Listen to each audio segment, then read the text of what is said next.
Ever wondered how blockchain actually works? Why everyone says it's secure, transparent, and almost impossible to hack? Hi everyone, welcome to Seeds of Finance. In the next 4 minutes, I will explain blockchain in the simplest way possible. Let's get started. Imagine a digital notebook shared across thousands of computers. Every time someone makes a transaction, like sending Bitcoin, it gets written into this notebook. This notebook is called the blockchain. And the best part, everyone has a copy of it, so no one can secretly change the data.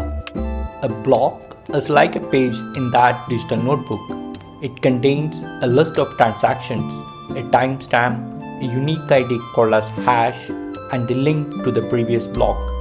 This creates a chain of blocks, which is why it is called as blockchain.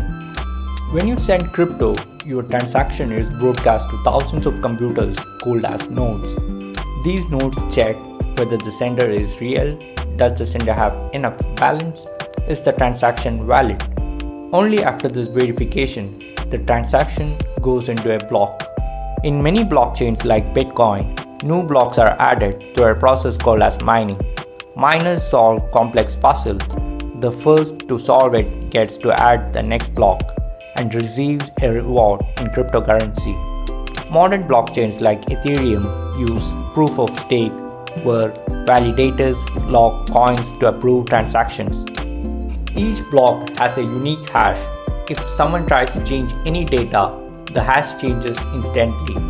Since each block links to the previous one change would break the entire chain. And because thousands of computers have the same copy, hacking it becomes nearly impossible. Blockchain isn't just for crypto, it is used for supply chain tracking, online identity, voting systems, digital ownerships, banking and cross-border payments.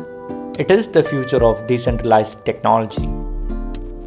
If you found this video simple and easy to understand, hit the like button, subscribe, and comment below. Thanks for watching.